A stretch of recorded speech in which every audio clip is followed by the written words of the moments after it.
There should be nothing easy about fishing and hunting and trapping.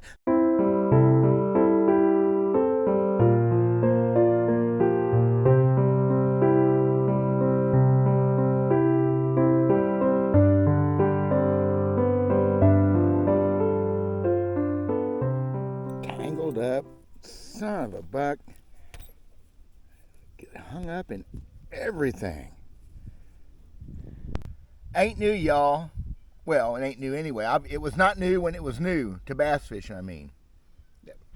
The ARIG. Been around forever. Umbrella rig, whatever you want to call it. Folks in Alabama had to take credit for it. What a bunch of hooey. Anyway, I'm going to be back in a minute because I'm going to teach you the most fundamental thing about this umbrella rig, something I've kind of held back on. I'm going to cut it all loose today, though. It is all going to hang out, fall out, lay on the ground, and quiver before it dies. All about the ARIG, the umbrella rig, the striped bass master. I'm Dale Verts, old school as it gets right here. I'll be right back.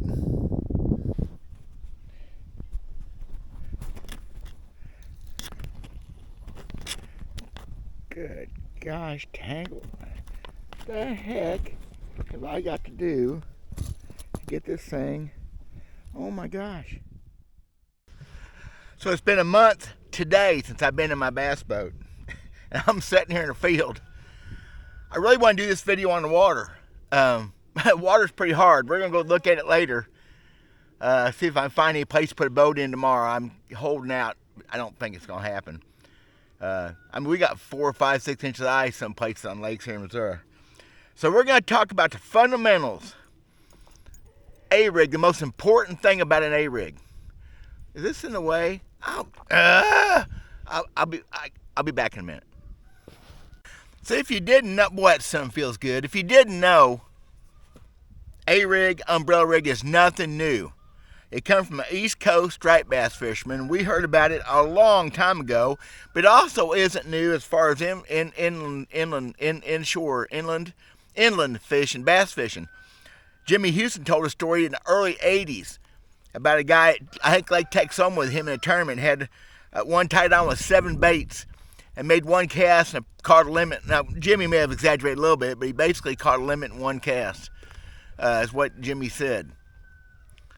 Yeah, nothing new. It's obviously ingenious because when it comes to bass, it takes advantage of their aggressiveness and of the be able to trigger a bite. Over the years, I've bragged or stated, even on this channel, about being able to trigger a bass to bite with a square bill crankbait or a spinnerbait, running into stuff, changing speeds, changing cadence. Even with a jig or something, a little bit different hop all of a sudden makes them bite. A lizard, big deal with a lizard sometimes is give it, I can't share but so much at one time, can I? I'm not going to do that. So I'm going to show y'all the fundamental, biggest thing that's going to help you with your ARIG fishing. Nobody's ever seen this before. This has never been done before. This is the real deal. Take notes. Get a notebook out. I'll give you a minute to go get a notebook, okay? Or something. Maybe get something to drink. It's going to be a good one. Popcorn ready? You've never, ever, ever seen ARIG advice like you're fixing to get right now.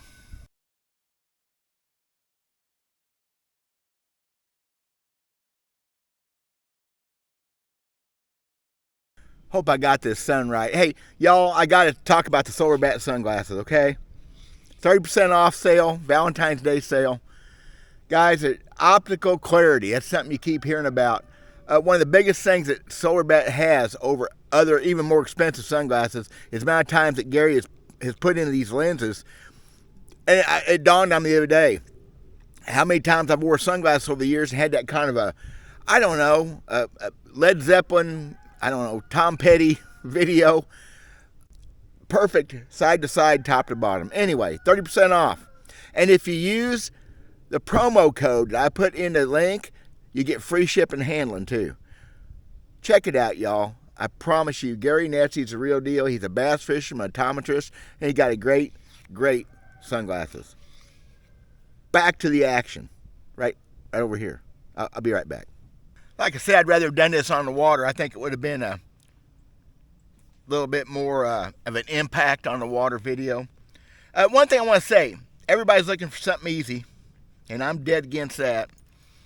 I was talking last year, though, I come back to tournament fishing.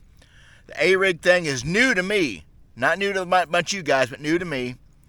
And it's fascinating to a degree. Again, it triggers the primal instinct of a bass. And I heard all the stories about when it first came to Missouri. I've heard all the stories from Lake of the Ozarks and Table Rock. I've thrown it seriously, very few hours. That makes me extremely qualified to do this video, by the way. But I was talking to a guy at the launch ramp about it. He said he lost 2 of them that day. Now, I don't know. I make my own baits.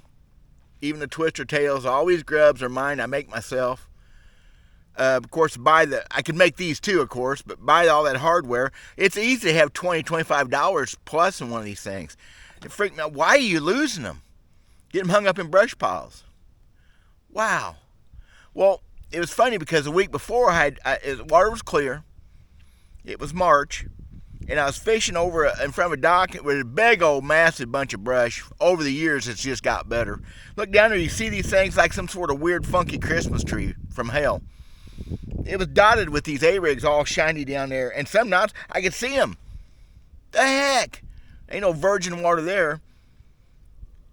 So I said, what pound line you throwing that thing on? He said, I'm throwing on a 15-pound line. And I said, why?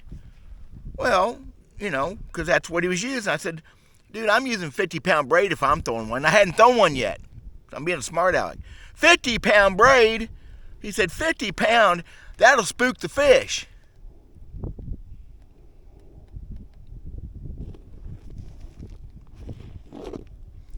Yeah, we don't want to spook the bass, do we? That's tip number 1. If you're going to throw these things, 50-pound braid. You ain't going to lose one. Them little white wire hooks, you ain't going to lose one. You'll never lose one again. Maybe get some of them other ones back. Woohoo! Oh, my gosh. Oh. Come on, baby. Come on. Oh, come on. Okay, let's skip to it. Y'all get tired of my rambling. I don't care. It's my video. I do whatever the heck I want to do. By the way, I'll be doing some cursing, in my own way. Because of this, you'll see, this is my explanation for my cussing.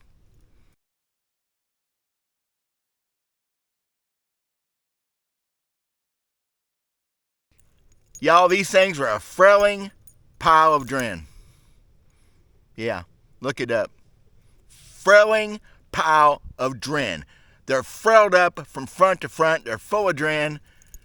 Here is what you do to make an ARIG better. Y'all ready? You'd bend that one that way, this one that way, and if you put a little S curve in one, look at that. See that? Does that work? How about this one? We bend all the way forward and then put a twist in the end. Huh? Y'all getting that? We got any left? Oh, we still got our main one in the middle. Well, let's just make a complete circle out of that one. Rock and roll, y'all. That's what I'm talking about. There's how you do an ARIG, okay? That is what you do with an ARIG. Yeah, that's what you do with one. To competently do an ARIG the way I want to do one, to be competent at it, you need yourself a good pair of linesman's pliers, like my trapping pliers here. If they bend's good, but the best thing is a good set of lineman's pliers has cutters on it, okay? So we can do this, okay? You get that? Very careful how you do this. Yeah, see that? Got that? Huh? Oh, there's still one left. Oh, look at that. Now you got something that's worth something.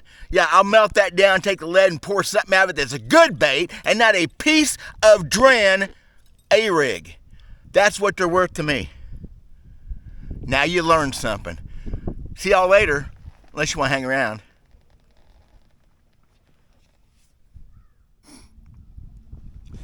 That really wasn't as satisfying as I thought it would be. It'd been more fun on the water, except I would have been tempted to pollute the water. Now what the heck is this fat boy doing I'll tell you what I'm doing. This thing is a scourge as far as I'm concerned, just like forward-facing sonar. And when used in conjunction with forward-facing sonar, it's an unfair advantage to the largemouth bass, smallmouth bass, Kentucky spotted bass, mean-mouth bass. It's bull spit, which means it's dren. Frelling dren. It's gonna get windy because it's gonna be warm. Whatever, we'll try this. What made me do this a month ago today, these fish were being killed December 31st. At a tournament, fish are floating up dead because they're using this thing in 20, 25 foot of water, yanking them fish to the top that should never be yanked to the top. And I don't want to hear this stuff, guys. Well, I've had bass follow them up from 20 foot deep and bite them. They didn't die. They did of their own accord, y'all. That fish can change its bladder fairly quick and change it when it goes back down, not when you're yanking on it. Unfair dren. Frelling dren. If I was a custard, this thing would be full of beep, beep, beep. Actually, I'm going to say it right now. This is a mess. That thing right there will catch all the bass I need to catch. Right there. That bait will do it. Yes, it will. There's one of my old secrets right there. Look at that. What a pile of horse puppy. I've thrown one a total of about 3.5 hours. I'm never going to throw one again. I've got a couple more I'm going to do the same thing to. If y'all want to see another butcher video, I'll do it because they're full of dren. It is a frelling. Those fish dying, it ain't worth it, y'all. You're taking advantage of a fish. And that's why so many tournament organizations have outlawed them. Or, well, everybody says BASS jumped the gun on it. Well, I wish they jumped the gun on the forward-facing sonar. Piece of junk. Worthless. I'm never going to throw one again. I feel enlightened. My heart's in a better place now because of it. Well, boat's covered back up. I guess we'll see later this afternoon if there's any reason for me to uncover it for tomorrow. So I can go fishing. I got some great fishing stuff I want to do, and it ain't going to involve a frickin' umbrella rig. Can you get that? Was that too much? I don't care. I taught you everything you need to know about an ARIG, and nobody's ever done that in YouTube in one video. Nobody ever has. You can't tell me that. Standing in a pasture, a northern Ozark Plateau in Morgan County, Missouri, wanting to go fishing, kind of PO'd I can't go fishing, and talk about the frelling dren. Frelling. It's funny if you watch the show, y'all. It's kind of, it hits me right between the Mosnicks how much I love that bait. Was that right, Ma? Wait, you get it. Right between, you get it, that part. You understand that one. My video, I do whatever the heck I want to do, right? I get wound up. The whole world has gone to hell. Everybody wants it easy, easy, easy, easy. There should be nothing easy about fishing and hunting and trapping. There shouldn't be easy. It should be an effort. It should be something you have to apply yourself and work and sweat and learn and relearn and screw up a lot to maybe get it right one time. That's what fishing is. We're not talking about catching. We're talking about fishing. And the ultimate thing is when you do figure it out and you have one of those great days, it all comes together. It's all worthwhile. God bless you all for watching. I know I'm a freak show. I don't care. I just destroyed some ARIGs, and I'm a happy man. God bless y'all. Let me know what you think. Check out the Solar Bat link in the description. I'm out of here. Poor boat. Come on, baby. We'll make it.